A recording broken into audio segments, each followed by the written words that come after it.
good. Okay. Hey, then let's 3 times a charm. Let's continue here. As I said yesterday, what is a good stream if there are no technical difficulties in the beginning, right? So, to summarize what I said in the beginning, we will look at some tools, some tips and tricks to how to use your airbrush, definitely some exercises on a sheet of paper, and then we will definitely also spray some minis.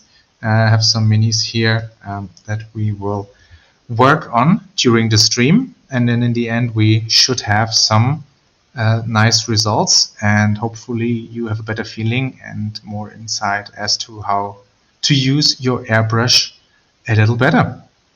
So yeah, what to expect is to get some personal insights from me on how I use the airbrush, some general tips, and then also some exercises you can follow along with if you want to, but not super necessary. And definitely have planned some different aspects for you to show on what you can actually do with your airbrush. So before we jump in and look at the basics to get going and actually start spraying, want to show you what I want to achieve by the very end. So I have a couple of minis here, and I want to do different stuff with them during this stream.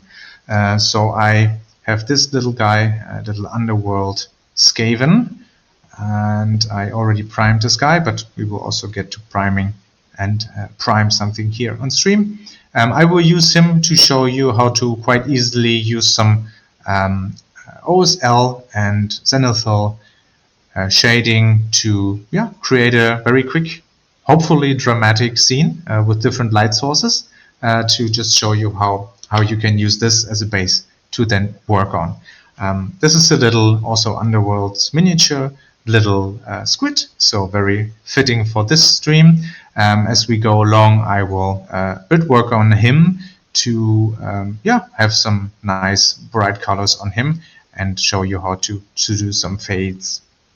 And then we have this board game miniature. It's from a Nemesis expansion. We will use him to show you how to have some gradients on the miniature, maybe, which is my biggest intent for this one, to have some varied undercoat that you can work on. So have a different color in the bottom and then a different color in the top and a nice fade in between that you can use as different shadow colors, for example, or different base colors to work on, which would then have a quite nice consistent fade all over it. And then the big guy, like this big Tyranid mini here, I will work on him a little bit to show you that you can have, alone with the airbrush, some quite nice and quick results as we go along with the colors that we use, and maybe have some little nice glowing brain parts here with a little bit of fluorescent color. So yeah, let's get going. Before we look into the airbrush itself, I would say, what are the other things that you need? Obviously an airbrush, but we will look into detail later. You need a compressor. That is a little machine that compresses the air that you need for the airflow. There's a lot of things on the market that you can use. I have the very trusted Fengda 186, goes by many other monikers as well, but this is the one with a tank, which is generally what I would recommend, which goes for steadier airflow. And if you read through the manuals of your compressors, most of them have a setting where you can set a certain amount of pressure that it then keeps by itself. So you then leave it running until a certain point, it will then turn off itself, and then when it drops below that pressure, after a while, then it will turn on itself and basically go up to that pressure level, which is very convenient. But yeah, there's many different compressors on the market, so just something for you to look out for. Also what you can get. Another thing that you need is a hose that you connect your compressor and airbrush with. Usually quite cheap thing. I bought a compressor set, and this was the hose that came with, and One nice thing that is not super necessary, but quite nice if you have multiple airbrushes, is like a little quick connector that you can then use this piece here. And this is the quick connector counterpart, and then just quick in without actually losing pressure. Otherwise you would when you would screw it off. So that's quite nice, but not super needed. So yeah, definitely you have the hose to connect that, and then some other things. Obviously, to get going you need some paints, which I assume you already have. Some other things that use obviously water. I like these kind of bottles to clean the airbrush in the end, or between the colors, changing the colors. Quite nice to have this little thing so I can squeeze the water directly into the cup and clean it easily. A little water cup to put the excess water in, and then also some airbrush cleaner, the thing that you can get where you are living or what is easy available for you. Just the stuff that you can get and that is quite cheap for you. I use the one from Vallejo. And then obviously if you also want to prime some airbrush primer, I also use the Vallejo one, but many brands out there. There's many different kinds and people have different preferences, so I think it's then also something for you to figure out what you can work best with. That is very much up to you, I would say. One thing I found really helpful is one of these airbrush cleaning pots and also holders. So this is quite nice. You can put your airbrush in here, and then when you clean it, you can directly spray in here, which is especially nice if you have the airbrush cleaner in, because this is not super nice to spray just in a tissue for extended use. So this is great to clean it out, and also nice to have the airbrush safe on the desk. If you don't have that, definitely nice to have a little stand. I have the one here that came here with the SquidCon airbrush, so definitely nice to have it nicely put away on your desk. And what I really like to use is some gloves, of course. If you spray and you hold the Mini with your hand, definitely handy to have one of these or two, whatever you prefer, and then to not get all the spray and all the color over your hand. Definitely makes cleaning in the end much quicker for yourself. Yeah, and then what is also very nice is one of these or a couple of these cleaning brushes. I personally must say I do not use them unless I do a really deep cleaning, which I do not every time. Maybe I should, but I don't. To really get everywhere in the brush and to clean it out. So these usually you can get them for cheap, also from anywhere you want. I think that is very helpful though, and I know some airbrush companies recommend cleaning the little nozzle bit with the needle itself, which I find crazy. It's one of these. It's just like a little needle and a little airbrush needle that is very helpful to clean that, and I will show you how to use that. So yeah, they just cost a few bucks and definitely help you not damaging your needle when you want to clean the nozzle itself. So airbrush needle, very helpful. And then other than that, yeah, definitely loads of kitchen towels or whatever you want to use for cleaning or wiping anything off. And little word of advice. Hello there, glad to have you on the stream. Welcome. We're just going over the tools and items you might need to start with airbrushing, and we're at the very end of that before going into a little bit more of the details of the airbrush itself. If you spray for a longer amount of time, it is very much helpful to use some masks. There's many different ones that you can use, an FFP2 mask, or there's like actually heavy-duty masks with filters, which would be the safest way for you to use. For this stream today, as we do that much priming or excessive spraying, or even especially when you use like animals, which I never do. So then I would always recommend getting a mask or having some ventilation going on. But yeah, for if you just spray a little bit, I take the risk to not use a mask today, which I also use if I just spray a little bit on my desk too. But if I have longer priming sessions, where now I have like a little army or little unit that I want to spray, or like loads of terrain, I'm definitely using a mask, and then break the windows open to have some nice airflow. So that is up to you, but I would definitely recommend for longer sessions. And if you're spraying animals, please, please, please always use a mask. This is definitely a different thing compared to the standard acrylics that we would use for this stream today. This is dangerous, so for these, please use a mask at any time. Great, so now you have everything. You have your stuff, you have set up, the compressor is filled and ready to go. But what I would recommend is, before you even start spraying, is to get more familiar with your airbrush. Here, this is the original Squidma Evolution that came out a couple of years ago, and very gorgeous model. Not as gorgeous as the new one, but still very much happy with this one. And I'm also having my old Evolution Silverline that I have also here in my desk. These are the two airbrushes that I will use for today's stream. I know there's many other brands. I have never used an airbrush that is not a Harder and Steenbeck, so maybe I'm not super familiar with if you have a very detailed question for how an Iwata works, for example.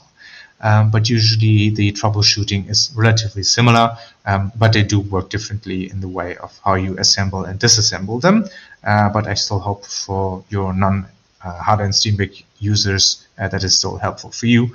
I think especially the first tip, which I found very refreshing when I heard it, is assemble and disassemble it a couple of times before you start spraying. You don't need to do it 10 times, but I think 1 or 2 times is actually quite handy, because if everything, and there will be the inevitable clog, if everything is full of color and maybe everything exploded and you sprayed yourself and the whole desk is loaded, nothing is more annoying than to not knowing what to really unplug and to unscrew and then where to put it together in the end. So it's much easier if you know how it works and how you put it into pieces and together in the end. So let's quickly do that, and let's quickly go through the parts. I hope you forgive me if I don't know all the technical exact terms for the pieces of the airbrush, but I will point at them and give them some funny names if I don't know which ones are the right ones. So yeah, so generally to say, most of the modern airbrushes that are recommended for miniature using, for miniature spraying and painting, are so-called double action airbrushes. Double action means this little lever here has 2 ways and 2 things what you can do with it. The one thing is press it down, which is then letting the air through, and it is just a few millimeters, but you can do it very lightly or you can press it full, and depending on how much you press, more or less air will come through. So this is just, and ideally, even when you have paint here, this will be a great test to see if your airbrush is really sealed. If you just spray that, there will be just coming a bit of air out from the top, out from the nose, from the nozzle. And if there's coming air, if you don't pull the trigger back, then something is not really sealed. Which takes us to the second thing that you can do. You can pull it back. And depending on how far you pull it back, and as you can see, or if you do it yourself, this will pull back the needle that is coming out of the front. And depending how far you pull it back, the more paint gets out. So this means you have quite a wide range of how much air comes through and how much paint is coming through. There's actually quite a difference between just very slightly pulling it back and pressing down, between just going full throttle on both ends and spray as hard as you can. So this is might take a while to get some feeling. And one thing is, I also had that. I hope you have not as much pain in the beginning. I felt actually a bit disheartened the first 2 times I used an airbrush, because it didn't feel as good. Because it was a lot of clogging and the spraying didn't feel as nice, and it just felt, man, this is not satisfying. But it just takes a moment to get a feeling, especially for the trigger feeling, for how it works. I know some people actually use their thumb. You have to figure out what feels more natural for you. For me, I use my index finger for the trigger, and then hold it roughly like this. But can also, if you really want to aim hard, you can use both hands, depending on what you want to do and how precise you need it to be.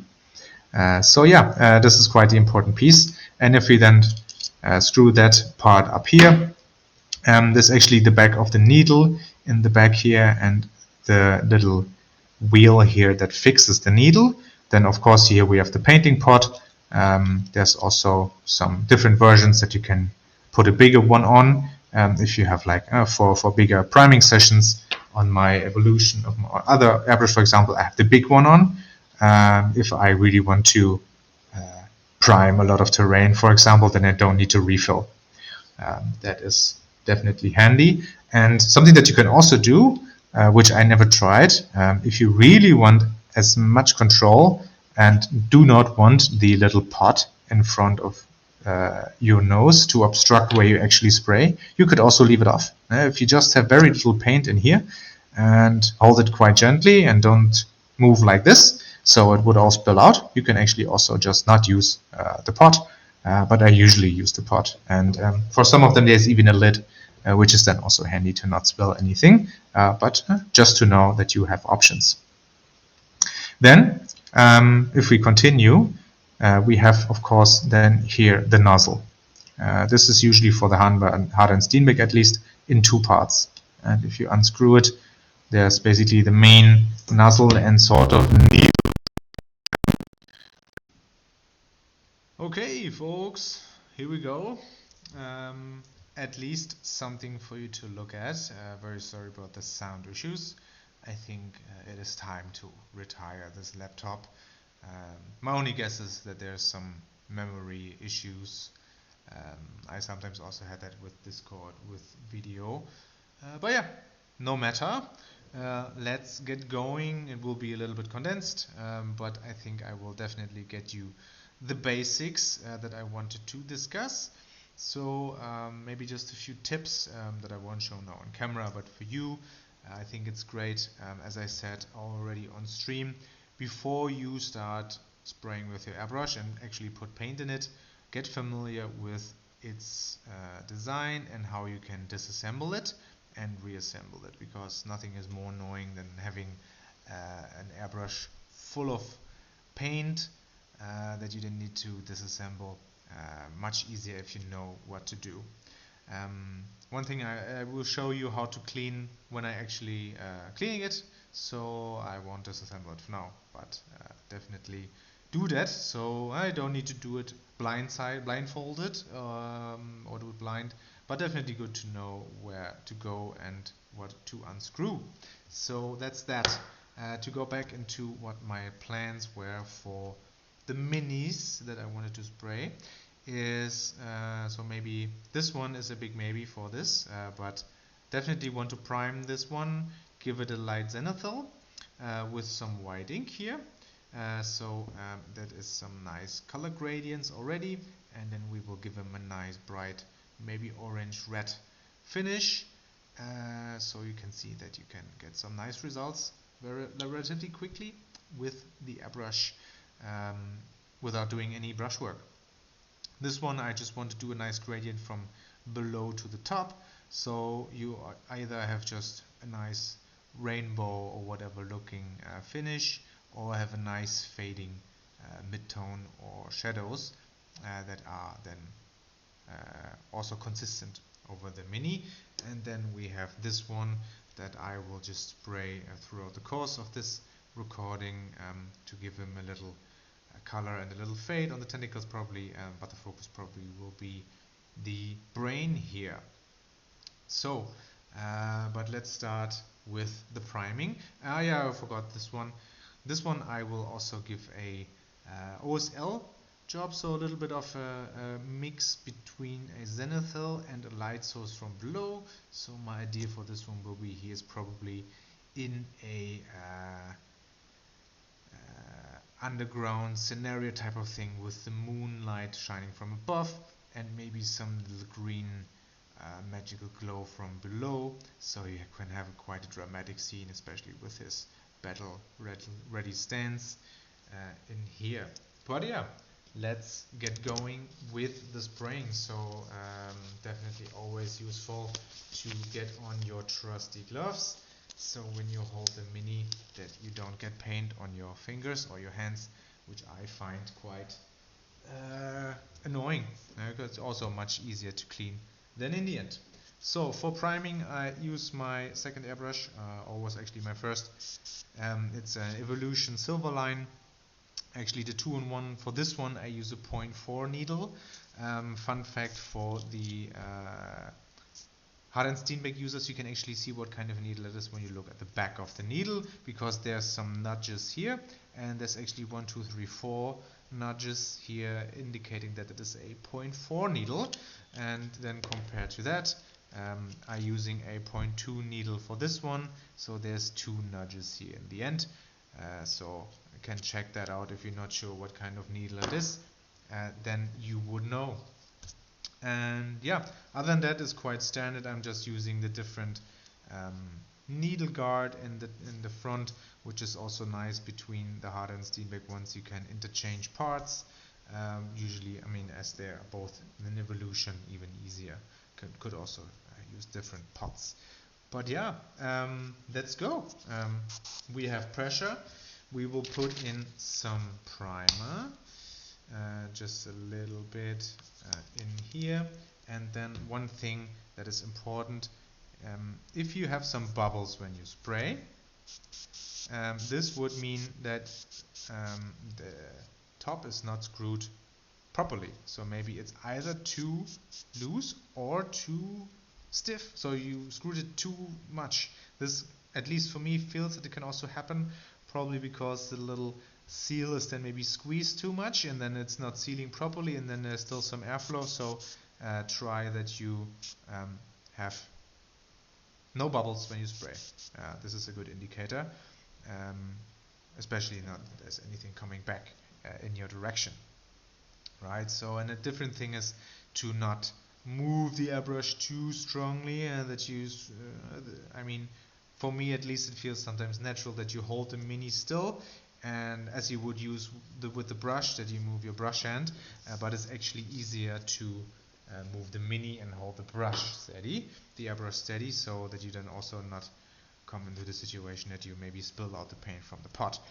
So that is definitely, for me at least, advised, but I mean, still fine to use it a little bit, but not too much. So let's start with priming. I mean, for these purposes, I'm using usually around 35 psi, so actually not that weak. Just feels more natural for me. I will also then, when I use the other airbrush, show you I have actually a little regulator on there to reduce the airflow, so it's don't need to move down the psi. And then yeah, just make sure that you hit everything. I mean, you might actually get into the situation where there's an area that you cannot really hit for the life of you with the airbrush, because it has just a weird angle that you cannot really get in there with the spray. So that might be situations where we then need to get out the brush and just get in there, so that everything is nice and primed. So yeah, I think we hit everything with him, so we can put him aside, let him dry, and then we quickly do another one, and then we do something else when they are here waiting for the next piece. And yeah, as you can see, I mean, usually it's relatively quick, still even quicker, and with bigger troops you can use a spray can, but I totally stopped using that. I mean, the last time that I used the spray can was for terrain, when I knew I would need to spray for like an hour and prime an hour in our house, and depending on how happy your whoever you live with is with you spraying. Some people in my house are not super fond of that, so spraying not an hour unlimitedly is definitely helping. So this one is primed too, and with that we are already done priming those two, and then we can get into other things. So now we start cleaning. I always then, whatever excess paint you might have in your pot, especially if you have thinned it down with a flow improver, for example, or with water, then definitely worth to just clean it out. But I usually just rinse it anyway. And for this, these bottles are also super handy, because you can just then spritz into the pot until most of it is out, and then I usually go in with a brush that I mostly use for cleaning to get the biggest chunks out. There's definitely some residue everywhere, and then you repeat that a couple of times until it's relatively clean. See, I think I need to fill that actually to get everything out. And then you take your trusty cleaning pot and spray the rest in until, yeah, you also should see that, and then you spray the rest in. So everything is done, and use a little bit of airbrush cleaner, not too much but also not too little, and then you go in again with the brush to really get everything that is in the very bottom, and if there's some rest in the pot, you also scrape that out, and then you can spray it into the pot and then test if you have some clean air coming out. Then you know you're good to go. And this is also what you should always do if you move away from your desk, because I don't know, you need to go to the mailman. I mean, maybe not maybe the mailman, but if you, I don't know, need to go get some stuff done for a couple minutes, always good to rinse your airbrush so nothing gets stuck in there. So what is next? So we actually already primed this one, as I said. So let's continue with some other stuff, and for this I will actually change the airbrush. I'm in a very comfortable and privileged position to just use this airbrush with a big needle for priming and varnishing. For all other purposes, I use my other SquidCon airbrush, which also has this little flow regulator here in the bottom, also with a smaller needle. So I usually, for most things that I do that are not priming or varnishing, have a 0.2 needle in my airbrush, just so you know what we are working with here. And yeah, so we want to do something now that is called a zenithal prime, at least somewhat. As I told you, we want to have some OSL here on this one, so we will look into that and spray a little bit. And for the beginning, we will spray from the top, from the direction where our moonlight in that case will be coming from. So I'm using here Liquitex white ink. It's acrylic ink. There's also many other brands like De La Rowney. There's Green Stuff World makes a lot of inks. Yeah, get what you can have, or what you have available easily. But yeah, there's definitely people that prefer one or the other. So maybe you have to try a couple. I tried 2 or 3 other brands, and then landed with this in the end. So, and here on this one, I actually have a little regulator that helps me with regulating the airflow. So if I have it here, it's basically as usual, and here I can regulate it a bit down, so there's a little bit less air coming through, which helps a little bit with having a little bit more soft finish, because I'm still not, at least I think, not super trained with my index fingers, so I still think it's good to have a little bit less pressure to not spray too much. Now we have our airbrush loaded with the ink, and now we decide, okay, from where is the light coming from? And for this miniature, I would say the light is coming when we hold them like this, coming from the top left. So this is also then how we would hold our mini. And with ink, it's easy to overspray or get speckles. Slow and steady wins the race. Definitely sometimes you need a couple of coats. Usually, since it's super thin, that also dries very quickly, so usually when you have your first coat done, you can start where you left off or where you started in the first place. But if not, give it a little bit of time and then spray over it again. But definitely helps. So let's go. And for this I will hold the airbrush also a little bit further back and then just very gently give it a few pumps and then see how that develops, and then also slightly move it around to not only have one very sharp direction, since that's also usually not how light works, but then we slightly build up that highlight, and you can already see that we have quite the result here. I mean, you can see from down below here it's super dark, and from here it's already quite bright. This is already looking quite okay, and I will have this dry this for now. Maybe we can actually give his blade another spray very lightly, so to maybe help a little bit with the NMM, or have like the little reflection of the blade here. So let's do that. Maybe also on the back of the blade on the back, since it's more reflective than the rest. And then we said we have like this little let's go for a green. I think that would be nice to have like this green glow from below. You know, he's standing on like this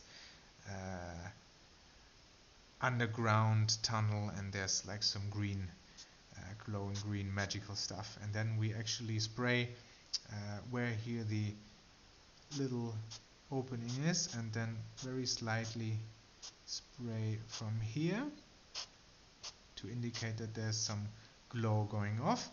And then we don't spray everything, because this is the more prevalent light. The other one will be relatively light blue from the top, but this is where we want it to be very bright. So we then also have to be softer the further away it is from the light source.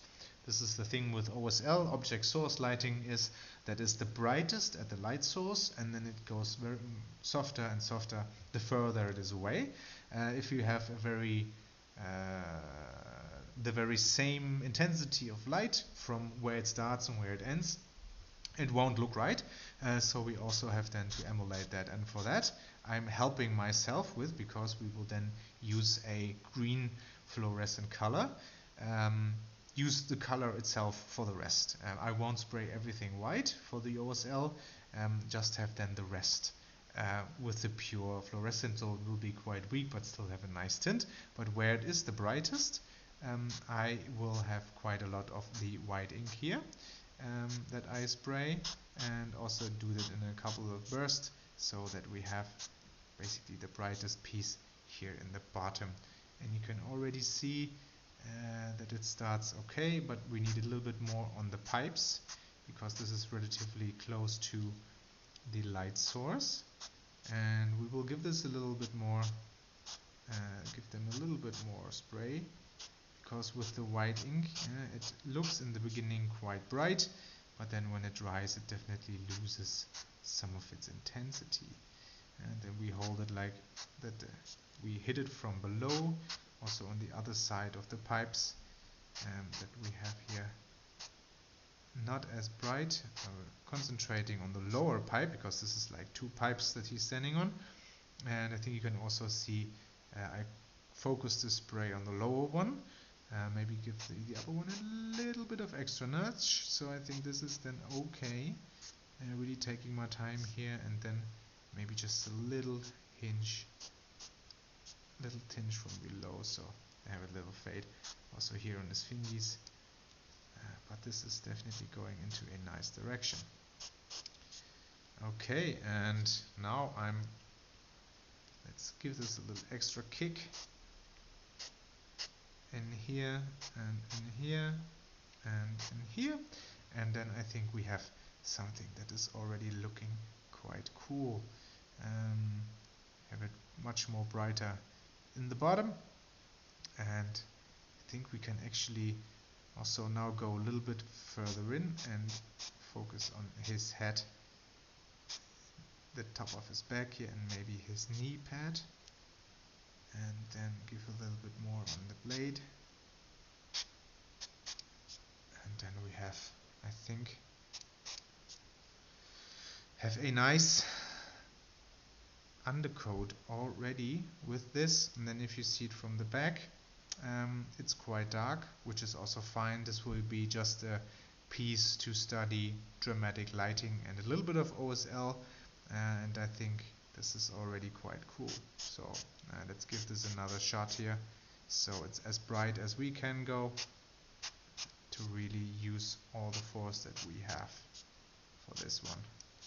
Okay, I think that looks good. Now I think I will just refill with this, and then we can actually do a little bit more relaxed zenithal highlighting, or a true zenithal. By now the other two minis are already fine, so we can use them. So let's focus on the octopus. So now also let's start from the very top, and this is a more classical zenithal. From the light is coming from the very top, but if you say, okay, the light is coming from slightly to the right of them, you can also concentrate. But if you just use the zenithal to help yourself with getting the details in, also fine. And as you can hear probably, I'm spraying in very short bursts around the miniature and then turning it. So I do not spray for long, and I do spray very light, and I move it around so to not get any spider webbing, which is like when the paint is getting pushed around the miniature. So be very light with this, and you can already see it really brings out the details quite nice.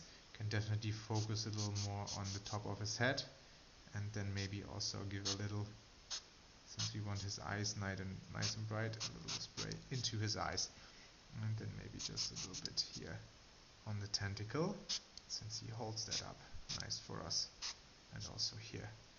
And then I think that is already quite nice looking, and quite nice base for us to work on. And then I think for him, just very lightly to help us with the bright colors that we want to use. You see I also hold them like this to shoot basically from the very top, very slightly angled. Now it's not a 90-degree, but more, I don't know, don't quote me on angles, but you can also then work it a little bit down. And now you heard, since I sprayed for a while, that my automatic refill went on. So the compressor is now refilling itself for a while to get back to the pressure and actually hold a bit in the tank, so I can spray unhindered. Not gonna lie, the first 2 or 3 times this happened, I got a little jump scare because I forgot about it, and then it just started turning on. So be maybe prepared for that.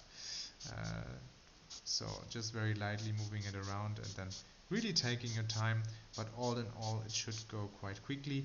And feel free to be bold and focus on the top. As you can see here, the lower end of the tentacles is quite dark, and as he's leaning slightly forward, I'm also leaning the place below the arms and chest also a little bit more in the dark, but then focus a little bit more on the face and shoulders from above, since this is should also be the brightest part in the end.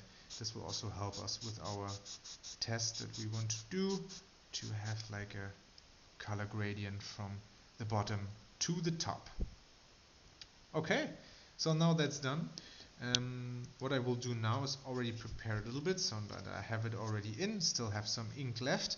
I will use this white ink to spray the brain parts of this mini, because I want them to be a little bit glowing in the end, and I already want to lay a little bit of groundwork for later on. So yeah, let's go in and spray the brain parts.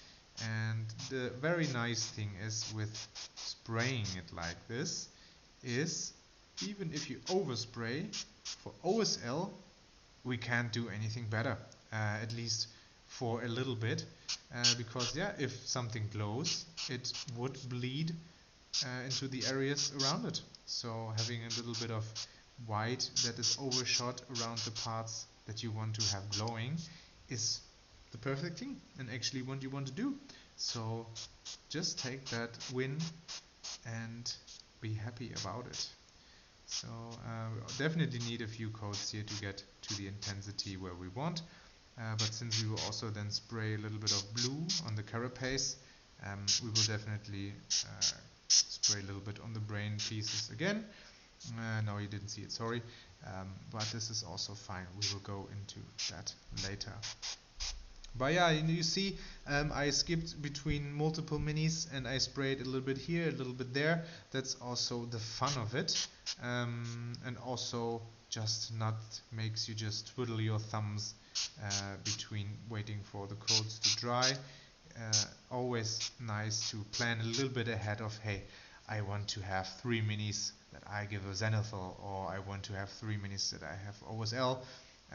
So you can be definitely a bit more conscious with your time and not having to wait for the paint to dry. So you can see we already have quite the bright finish here, but we will come back to it later. Already quite nice. What I will do also now a little bit to just help us kick it up a little bit is, since this was prime gray and I want the tentacles to be a little bit pink towards the bottom, I will just spray a little bit of that white ink to the bottom of the tentacles, so when we spray the pink color, that the tips will be already a bit lighter than the rest, which will allow a nice gradient. So I just used the ink that I still have to help me later for my paint job and make the fade much easier for me, because at least for me, the gradients you can do with an airbrush are much smoother and much faster than what I could ever do with a brush. So I take every win I can get. So let's take that here, spray a little bit, and then we have quite nice and bright tips on these tentacles. Alright, now we are actually done with the white ink for now. We will come back in later before we want to spray that brain, but for now we're done. Just make sure this is screwed, and then I will actually, let me quickly refill this. I have some more water here, so I can better spray. Always good to have a little bit extra water on hand. Now I spilled everything everywhere, no matter. So I fill this here up, and then we have a full bottle that we can use to clean our airbrush. So screw that back on, and then we can clean the airbrush. So again, I spray the water into the pot until it's mostly clean, so most of the gunk is already out.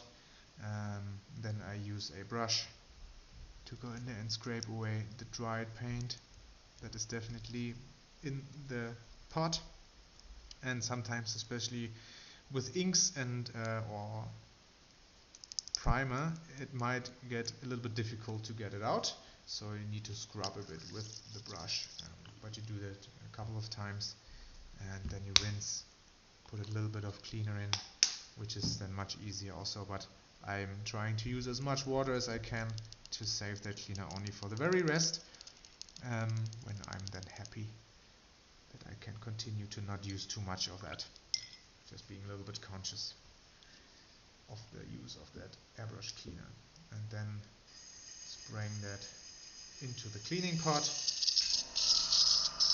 so that it is clean again. And then we check just quickly that we have no color in the spray, which is the case, and then we can continue with the next color. Now I would say we continue with some nice orange and red for the octopus.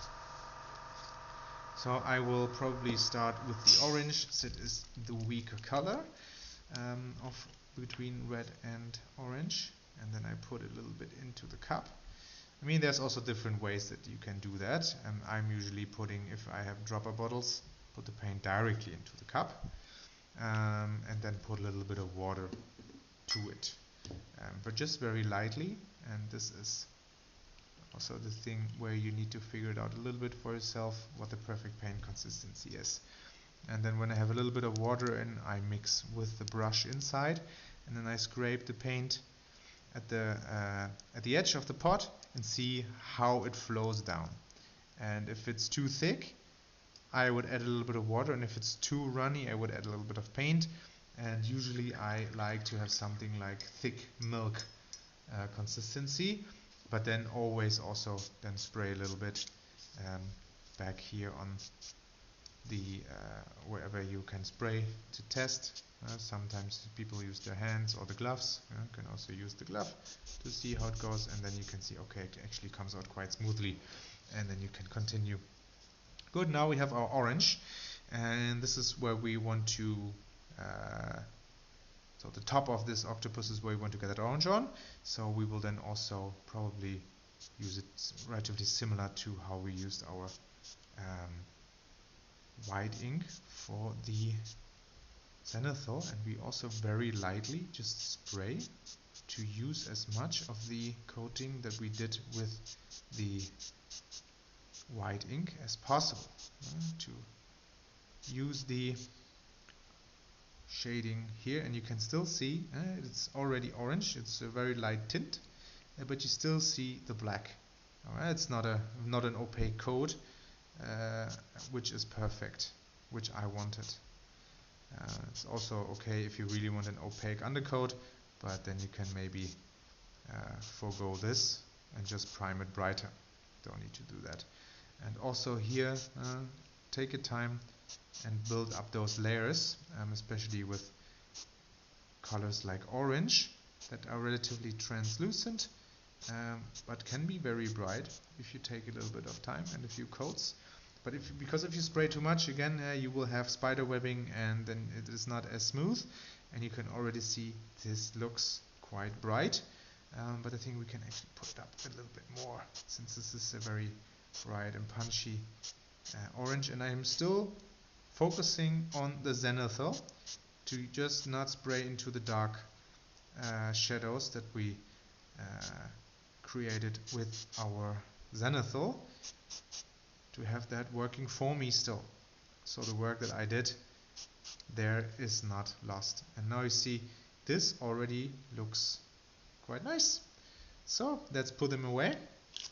And then we focus on this guy. Here I said we want to have some nice gradient. And I think we will actually do something like we have an orange in the top, have then a red in the middle, and then some violet in the below where the tentacles are. So we will also start to spray orange here, also in the top. Some light bursts, also still focusing on the zenithal part, to use the shadows, to not destroy them. And here is it actually okay to bleed down further than you want to, because we will then go over this with red and have then a nice gradient. So we will spray a little bit further below than the orange actually will end up being, and then have a natural mix of those colors already. And yeah, just build that up, focus on the top, and give it a few layers and move around. And since those layers are so thin that we spray, we can go back to them relatively quickly, already in a matter of a few seconds or 10-20 seconds to continue. And you already see that there's a nice gradient that's much more intense in the top, and it fades out below. Okay, I think this is already quite nice. So we will put that away, let it dry, and use the meantime to already clean. And you see, I mean, ideally, if you can, it's nice to have sessions where you spray red for an hour which I did for my sister's army.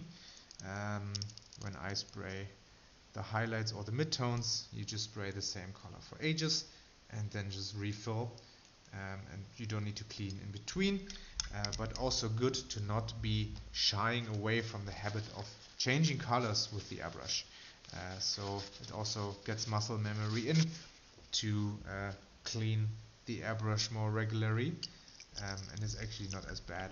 You see, I rinse it a little bit and I don't even need to think about it at all anymore. I just do it and then I can quickly use a different color, which is nice.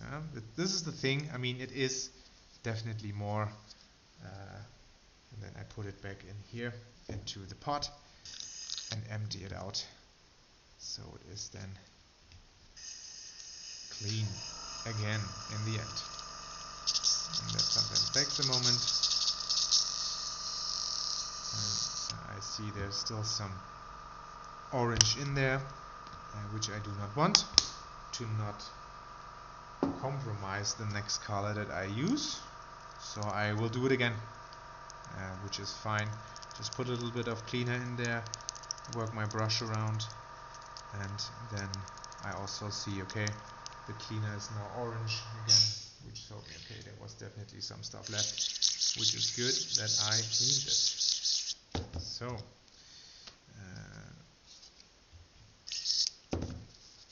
great. Now, next up is then, good, clean spray, which we want. Next up is,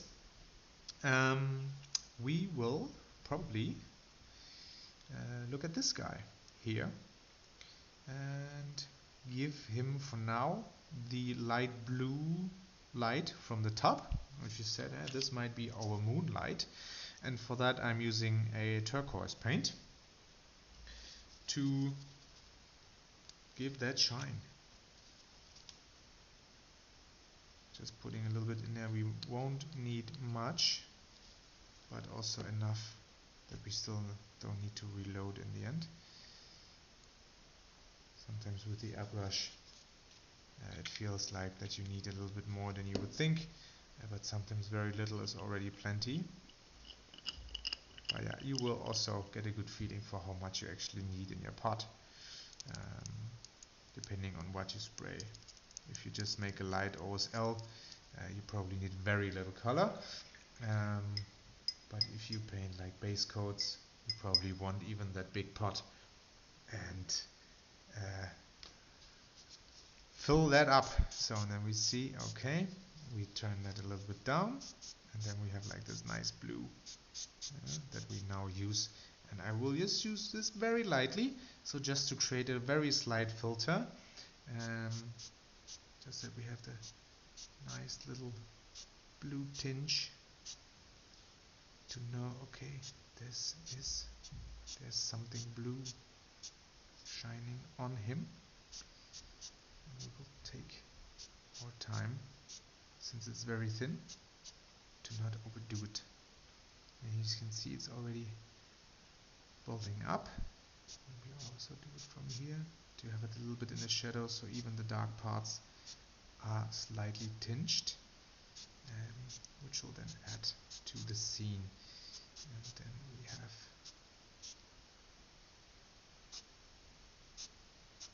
also spray a little bit more where the shadows would be, and just use the zenithal that we had from the top. So this would be some quite bright moonlight, and then give the weapon also something again.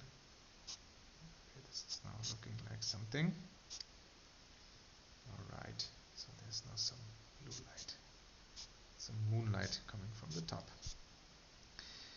which is already looking quite nice. And then we still have the light shining from below, and then we will have that. And with the remaining color, we will already try to use this on this guy from the very bottom, where we also then want to go a little bit into violet, but let's use a little bit of green, just one ring, just one, how thick I can spray one ring, and the bottom of his tentacles to then have an even more variety here, and maybe even feeling feisty here and spraying on the midsection of his abdomen to have there a little bit more shadow as well, also from his back. This is a little bit of variation in here. Just this also didn't plan for that, but I thought, hey, this turquoise could quite fit to this. And then using this for our big boy, maybe just quickly using this for the carapace. And this is where the real fun begins, when you use the airbrush for big surfaces. It is just so much fun how fast you can paint and how smooth that can be. So I just work around here with a few sprays, and you can see it's already, the front is already painted from the carapace. I will use another coat to have that nice and opaque, but this is goes relatively quick and is also super smooth, probably definitely much smoother than I could do with any brush.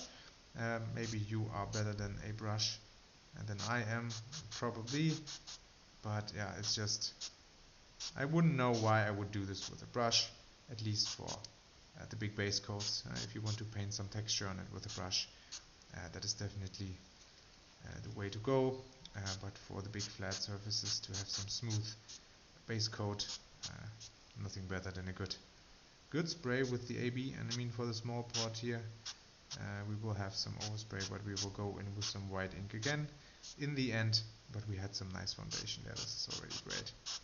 So already have some nice groundwork for the carapace.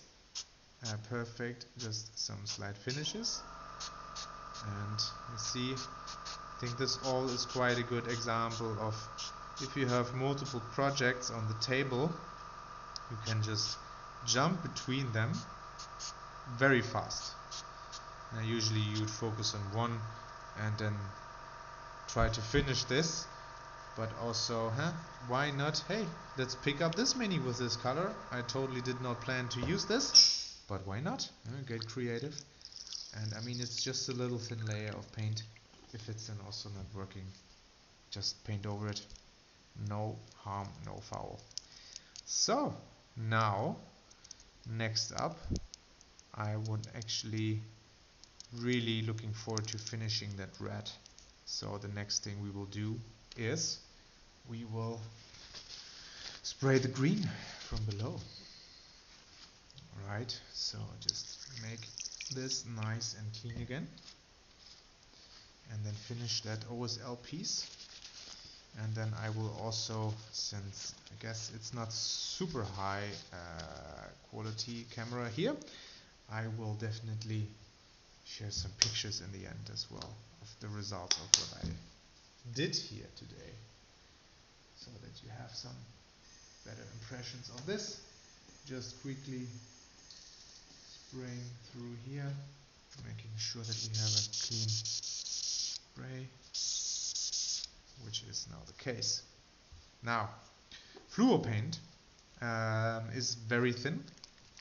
I mean, it also depends. I also have like the scale fluo paints that are quite thick, but I moved away from them and I'm using the Vallejo fluos now, which are quite thin, and here even more behaving more than an ink than an acrylic color, so you need to be very lightly with how you spray them, so you do not get spider webbing or it actually pools, which is the exact opposite of what you want from OSL, that it pools into the crevices that the light usually would not hit them. So be very lightly and build up over time. So we go back to our little red dude here. So we now spray the shining garbage dump, let's say radioactive, or what is it called, warpstone. So let's say warpstone infective, and we just lightly spray this white ink with green, and fluo color even more so needs build up. And as you can see, this is already, I'm always happy if I'm doing stuff like this, because it is so bright and it already looks great, even though we're not nearly finished. But it goes into the right direction, and you can really see if you take your time and build up a little, it then just becomes really bright. And I mean, even pictures or the stream doesn't do it justice on how vibrant it actually is. I think this is just something that you need to see for yourself when you do it. Fluo colors are just amazing with how intense they are, and we are not even finished yet. And now we actually move to the parts where we haven't sprayed any white. I think I need to reload here. Took a little bit too little. Yeah, need to reload, but you see it's already super bright and shiny. And I think we need a little bit more to get there where we want to. And usually for these, at least, I'm using them straight out of the bottle. I don't thin them. This is just straight from the bottle. So this is still not enough. Give it 1 or 2 more drops.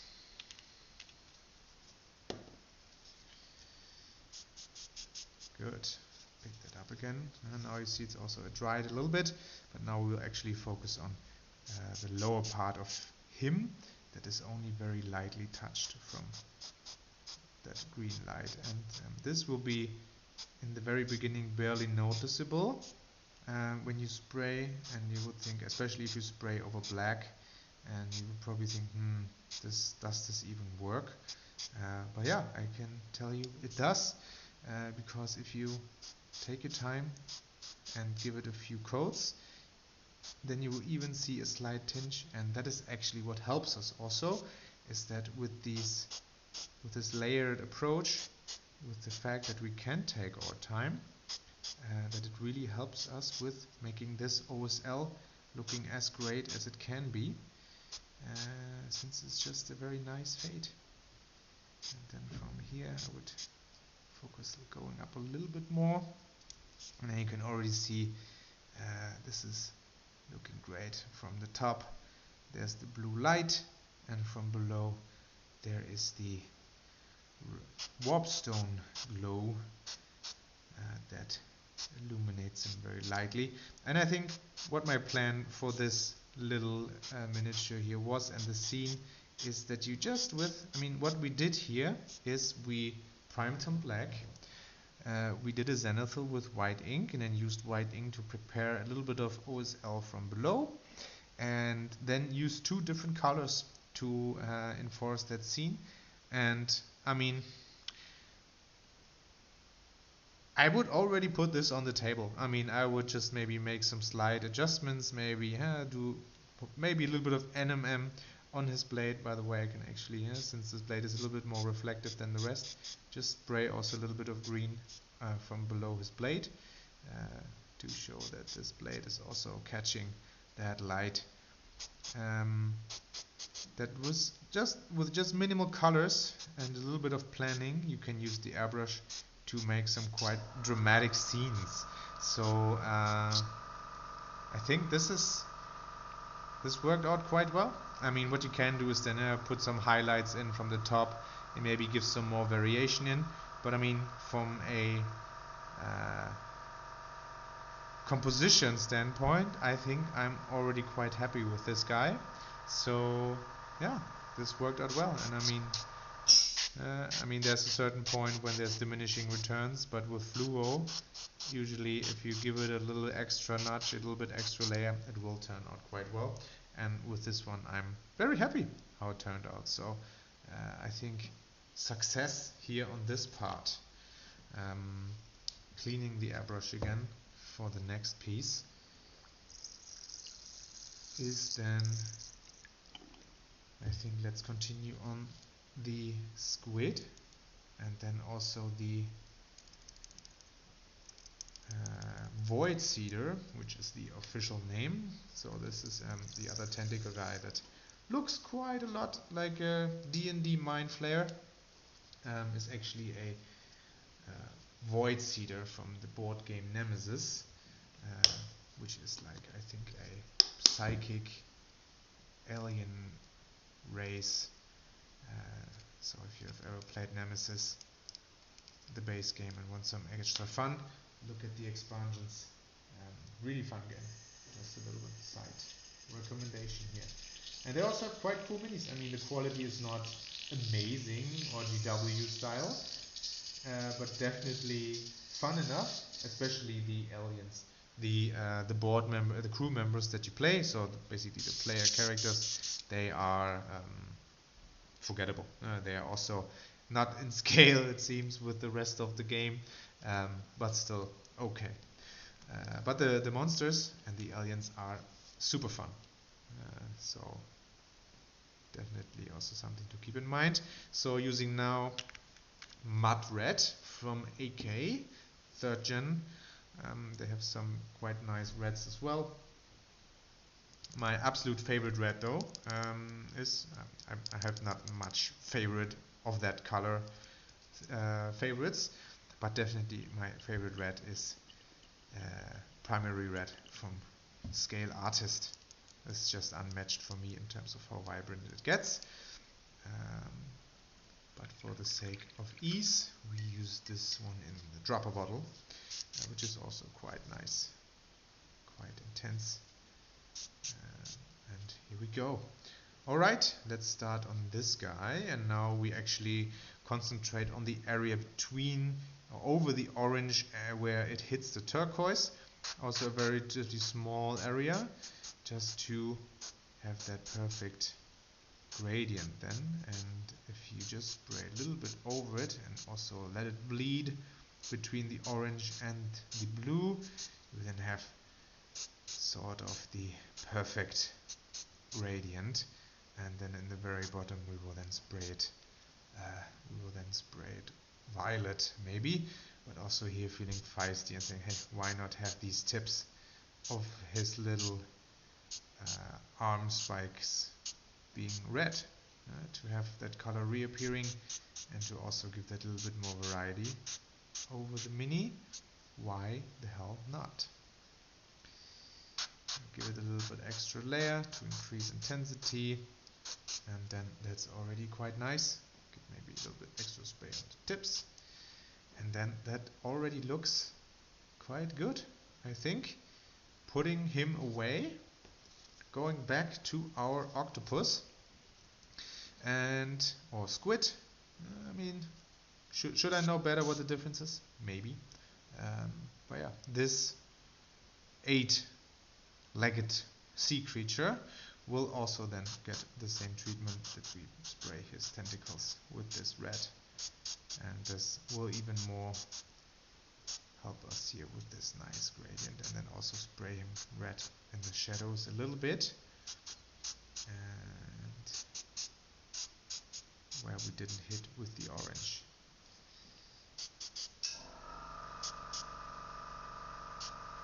And then we're already at a point where it looks quite nice in terms of where we go.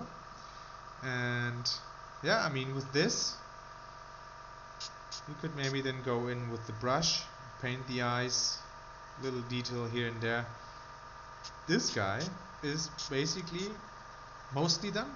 I mean, you can go also give him some extra highlights on the top of his head, but in terms of, hey, this is painted octopus, especially if you then paint the base, which will make a huge difference, because now it bleeds with the base, which got sprayed with the color. This will then even more reinforce that he is actually quite done already.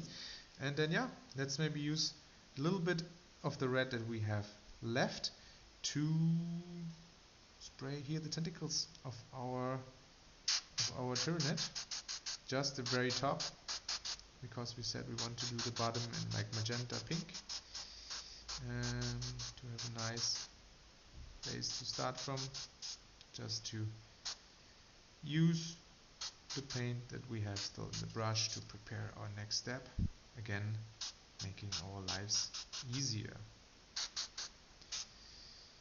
Every time that we save here is then time we can use for our brush or to actually play.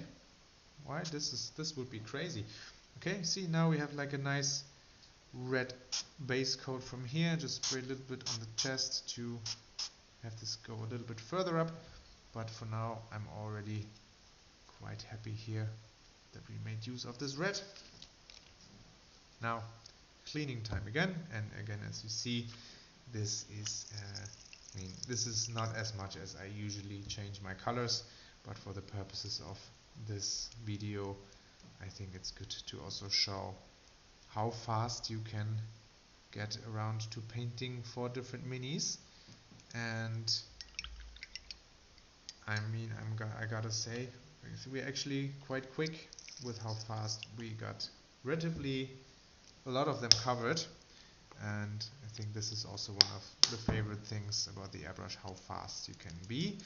I mean, again, in the beginning you will probably be a bit slower because everything takes a longer time to clean and everything, but the fact of how much ground you can cover and how fast you can actually paint stuff and how quick you can result like a nice gradient is actually time that you save then in the end. So time well invested. Great. I think I just have then 3 colors left to use for now. It is the violet and then some,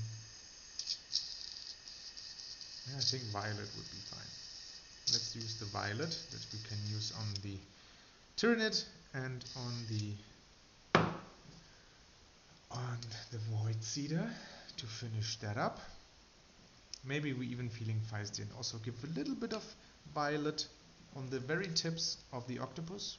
Why not? With these are coming out of a tube, so I just press a little bit out. It was a little bit more than a little bit, but definitely around what I would need.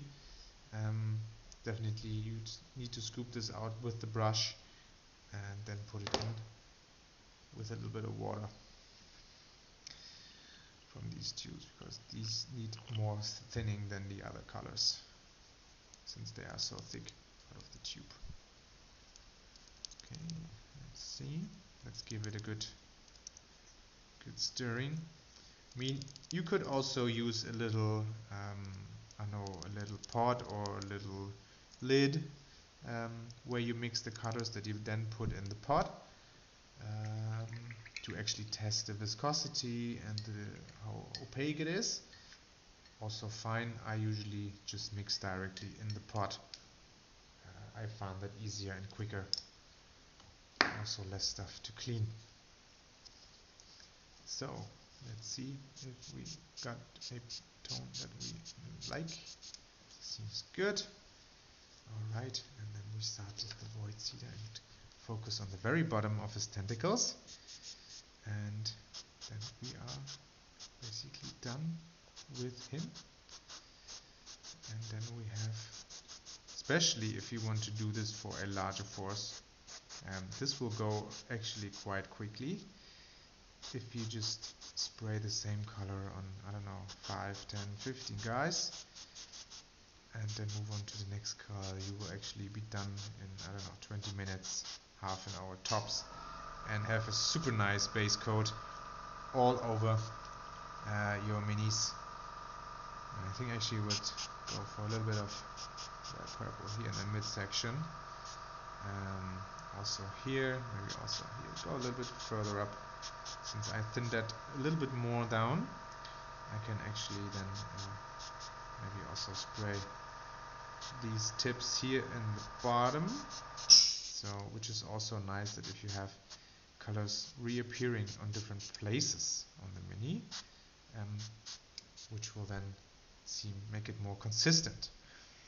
And then maybe being super crazy, giving him one spray from below, directly under his face, to increase the contrast between the orange. And I think I'm already happy now. And this, I mean, I think we spent in total just a couple of minutes. And It's all a board game. And I would probably could already say, okay, I just paint the base, like a little bit of metal, and then he would be done. So this is easy to get here a nice gradient. The important thing is just to take your time and think where you want to place the highlights. Maybe I just put a little bit of it at the tip of the big tentacles. I think this is then to make them stand out a little bit more. Also think where you rotate the mini when you spray, because you would hit probably everything behind it. So if I would spray him from here, like in this direction, I would also hit his face, which I do not want to. I mean, what I could do is I put my finger here and then spray to protect his face, which works. Or if you have like bigger areas or more delicate areas that you want to protect, you can actually use masking putty or masking tape for that. Also spraying here from behind his head to reinforce that shadow a little bit more. And I think we're then, yeah, now I think this was good to give this little extra spray quite a nice result here. And then we will use the big guy to then also, since we use the white ink, this color also hits quite different on that bright area. As you can see, it is much more vibrant, and even though this is a violet, coming out more like a magenta, which is perfect, actually exactly what I wanted.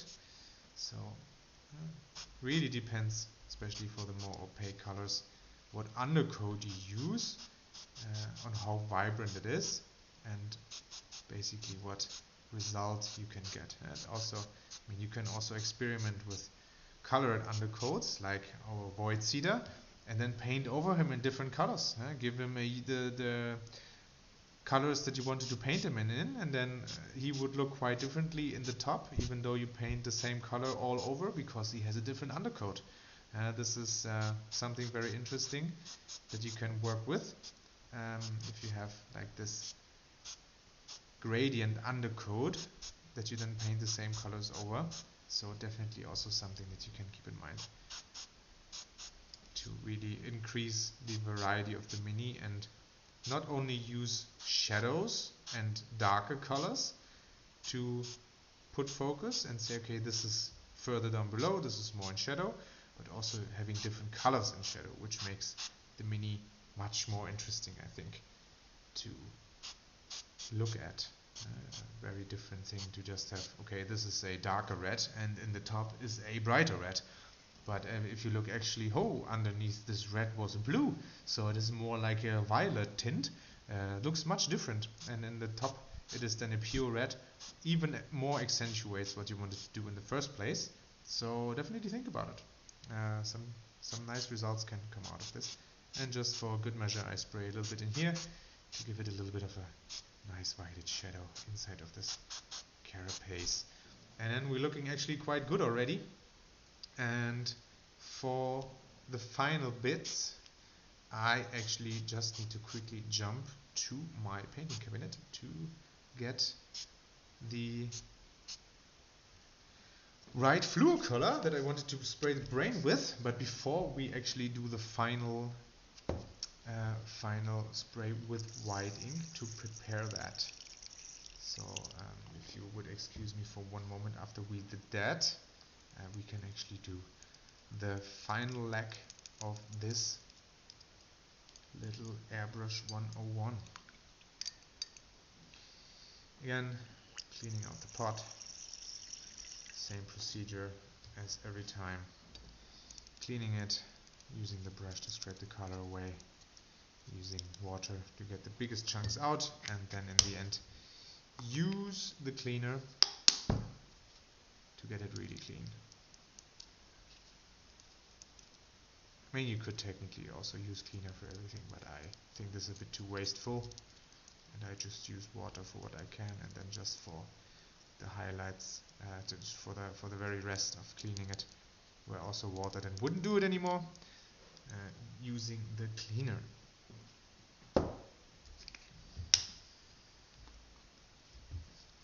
Good. almost done, and I think you can see that even with changing colors that much in this short amount of time, you can actually get quite a lot done, especially if you have a nice plan laid out.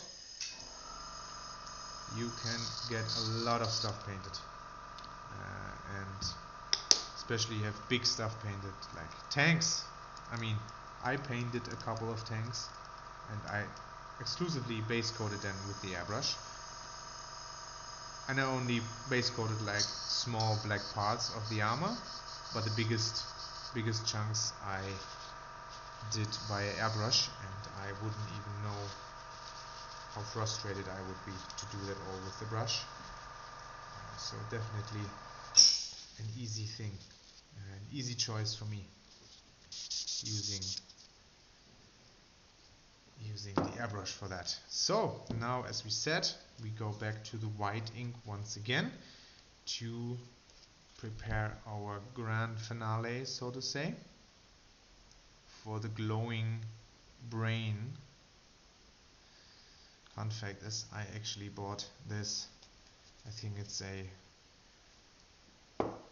not even sure, Psycho Tyrant, Neuro Tyrant is the name of that Tyranid, because I wanted to use it as a Elder Brain proxy for a D&D campaign I was running. Sadly, that campaign never continued to exist to a point where they could actually fight the Elder Brain. So now, going back on to the brainy bits, and now we're actually getting somewhere where I said, okay, now you can see there's paint bleeding on the carapace around it, which is exactly what I want, because this brain is quite bright, because he's just a bright fella. Pun definitely intended.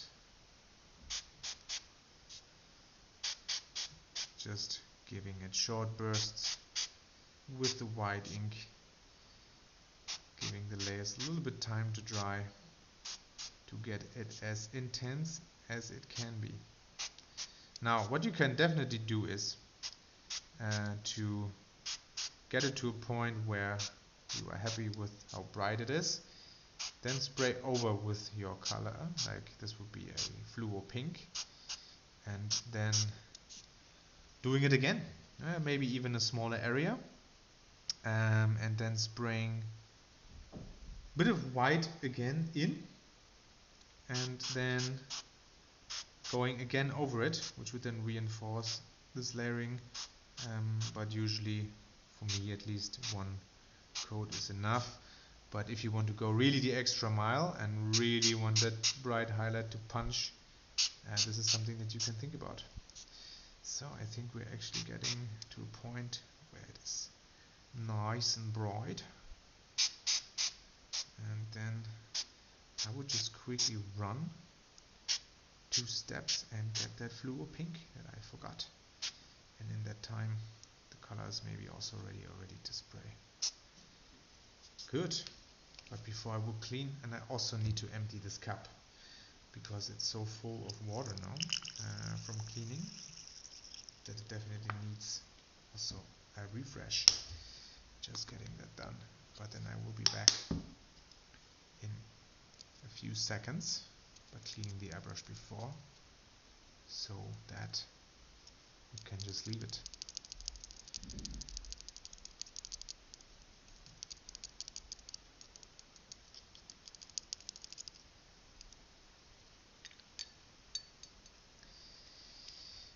And then just a little bit of that. Spraying the excess out. Cleaning that up.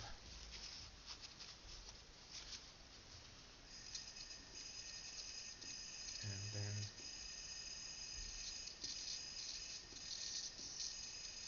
we are good. Perfect. Let the compressor fill up, and I will be back in 5 seconds, maybe 6, to get the right paint and empty this cup.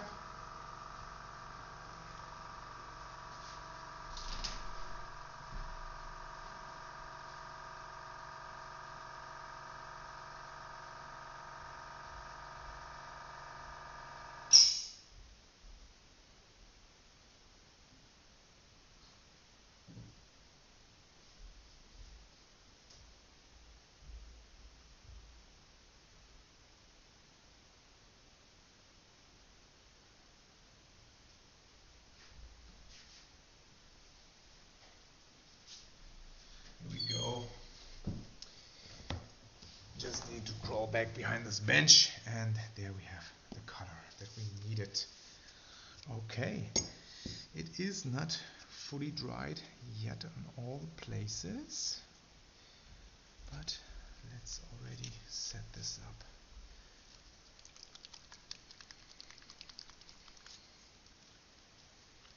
Can also use that on other places as a nice tint. Let's be feisty. Here we need probably a little bit more, since we need a few coats. And that's a big brain. Definitely not a big brain move for me to forgetting the fluo color. But here we go. Right, so I would say just give it a little bit of tint here in the midsection of that one. This is probably not something that would be super easy to see on screen right now, but this is actually, especially since we have some red in the middle and then the violet below, some very nice highlight and some very nice punch. A little bit, it's just very slight, but definitely noticeable. I think you would definitely see it on the pictures, and also go in here on the tips of his big tentacles. Give that little extra fluo punch.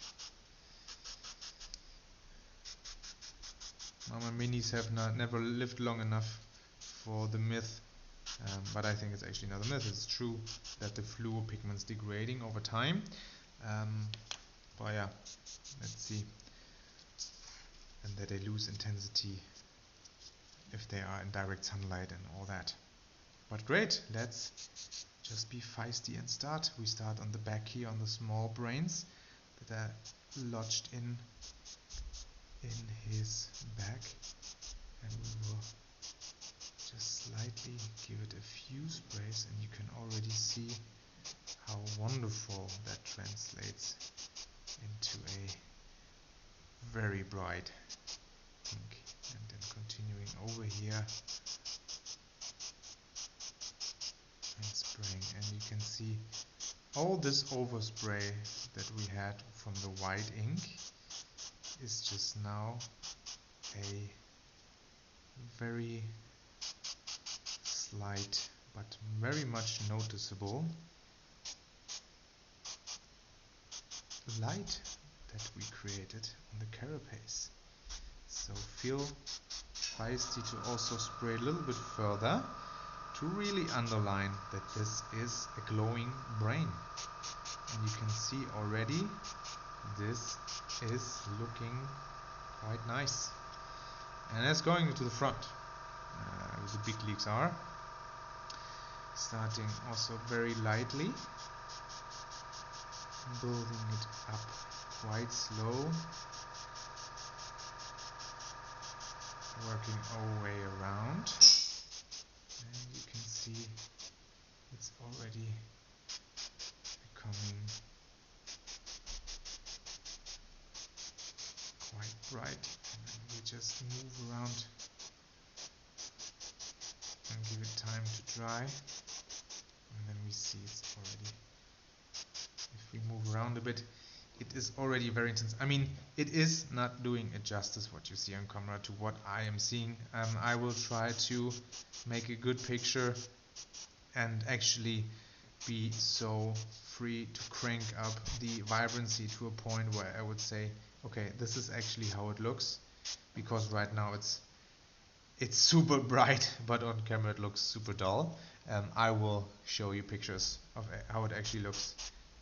I'm loving this, but yeah, it looks not as bright on camera. And then if we go over it again to really just reinforce this, here on the back and here and here, this is very much looking very great and very bright. Yes, so I will make nice pictures of this, and also I think giving the tips of the tentacles the same treatment that we did the others, just a little bit of that nice fluid tint, This will, at least for the real eye, will make a difference for how bright we perceive it. But yeah, here the brain actually almost, no, it's not really hurting my eyes, but it is so bright, it is super cool. And I will make a nice picture of that for you.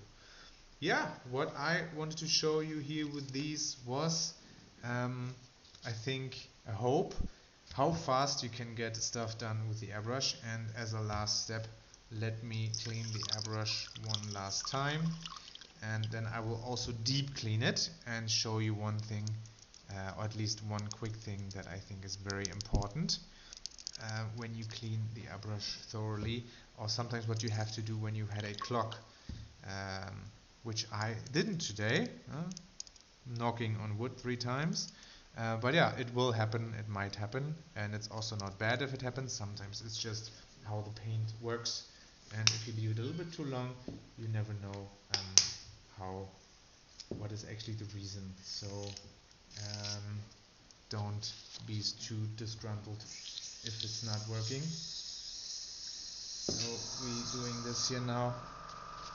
And one thing I really want to quickly show before I say goodbye is, if you clean the airbrush, taking a fresh paper here, you screw the back part off, and then one thing, you pull out the needle to the front, because what happens is when you pull it to the back, which I did in the beginning, is that you pull all the paint that is on the needle through the whole airbrush, and you do not want this. You do not want the paint to go where it's not supposed to go, so you pull it to the front, and then you also put it back in from the front backwards. A little bit further to the back, screw on back the nozzle, and then you can take it back. Makes your life much easier, because if you pull it to the back, the paint will go through all those parts here, and then you have paint until the very end of the airbrush. So please pull it from the front out and then backwards up again. It will make your life much easier to clean the airbrush, but also to increase its lifespan.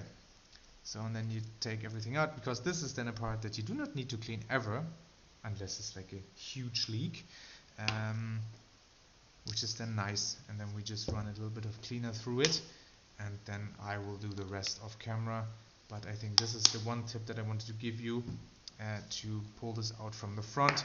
And what I wanted to show you, one last thing, is that you clean this part here with the needle cleaner, and just gently scrape it out, inside out, and then you will get some color in that you didn't just wipe off. And then you have like this, and then you can gently clean it. Yes, but I think there's also some other nice views that Emil did, for example, if you have more questions on cleaning it. But the pulling the needle to the front is, I think, a major thing for me, at least. Okay, that's it. Thanks for watching it. If you have any questions, you can find me on the server as Pandord-Matthäus. I'm happy to answer any questions that you might have. So, in that way, I thank you and wish you all the best. Talk to you soon. Bye.